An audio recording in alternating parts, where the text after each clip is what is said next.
इसमें प्रणम्य शीर्षादेवम शुरू करना।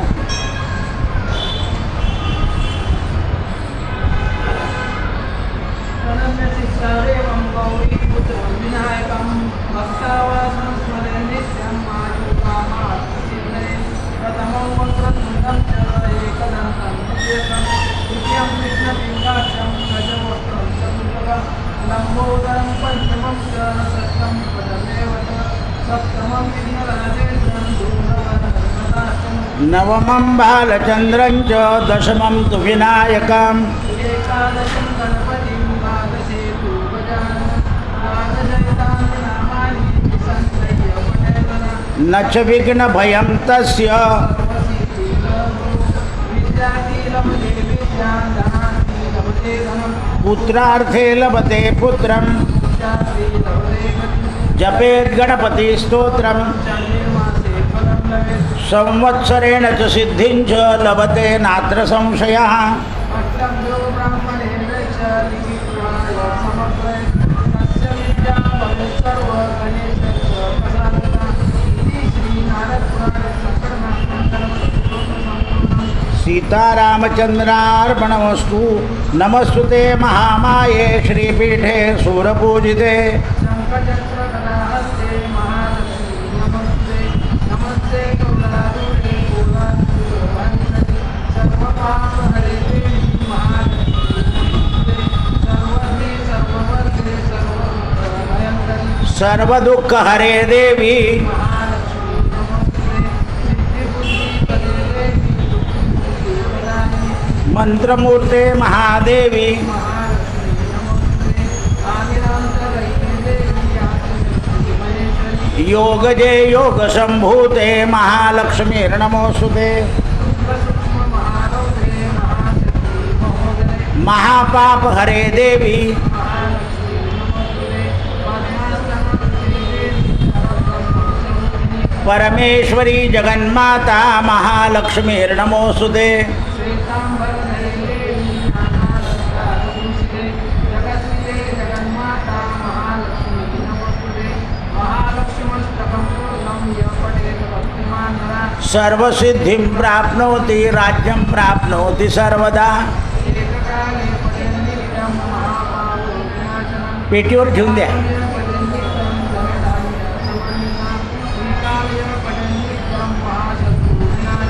महालक्ष्मीर्भवे नित्यं प्रसन्न वरदा शुभा प्रसन्न वरदा शुभा प्रसन्न रक्ष रक्ष जगन्माता देवी मंगलचंडिके हर्ष मंगल दक्षे च हर्ष मंगलदायिके मंगल मंगल दक्षे च सर्वमंगल मांगल्ये पूज्य मंगलवारे च मंगलाभिष्टदेवते मंगलाधिष्ठता देवी मंगलानांच मंगले सारे च मंगलधारे च पारे च सर्वकर्मणा मंगल सुखप्रदे मंगल आयुरक्षेतु वाराही धर्म रक्षेतु वैष्णवी यशकीर्तिं च लक्ष्मीं च धनं विद्यां च चक्रणी। जय हनुमान ज्ञान गुण सागर रामदूत अतुलित बलधामा महावीर विक्रम बजरंगी कंचन वरण विराज सुवेशा हाथ वज्र और ध्वजा विराजे शंकर सुवन केसरी नंदन विद्यावान गुणी अति चातुर प्रभु चरित्र सुनबे को रसिया सूक्ष्म रूप विकट रूप धरि लंक जरावा रामचंद्र के काज श्री राम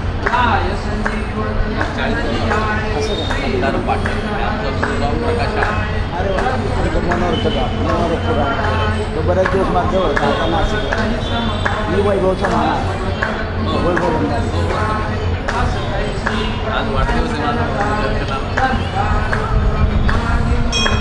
नारद सारद जम कुबेर दिक्पाल जहाते तुम उपकार सुग्रीव ही कीना तुमरो मंत्र विभीषण माना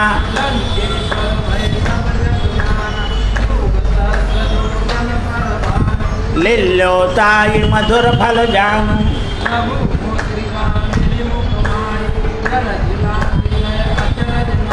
दुर्गम काज जगत के देते राम दुआरे तुम रखवारे तुम्हारी शरणा तुम रक्षक काहू को डरना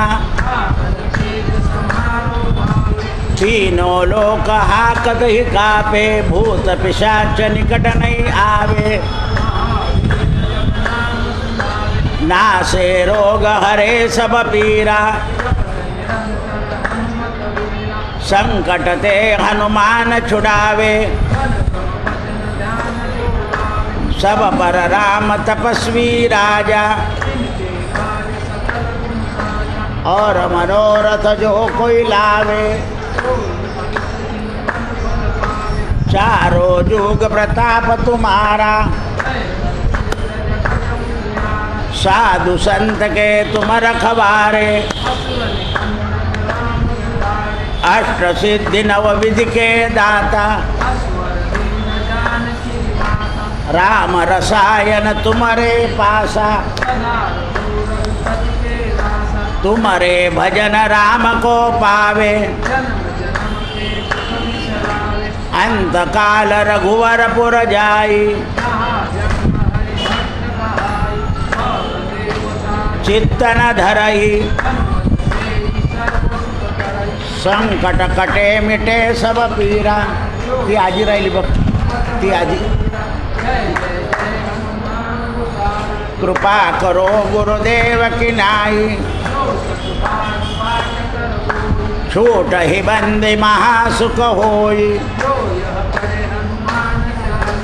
होय सिद्धि साकी गौरीसा कीजे नाथ पवन तनय संकट हरण मंगल मूर्ति रूप राम लखन सीता सहित हृदय बसहु सुरभो सियावर रामचंद्र की जय पवन सुत हनुमान की जय उमापति महादेव की बोलो भाई सब संतन की जय जय जय सीताराम नमो भगवते वासुदेवाय नमो भगवते वासुदेवाय नमो भगवते वासुदेवाय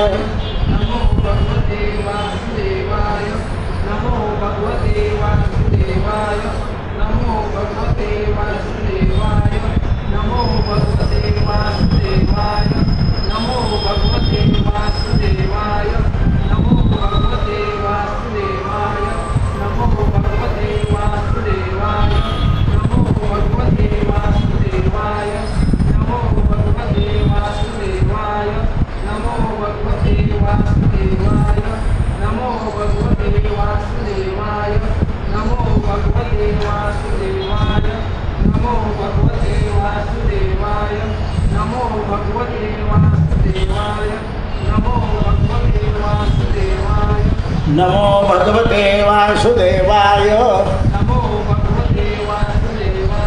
नमो भगवते वासुदेवाय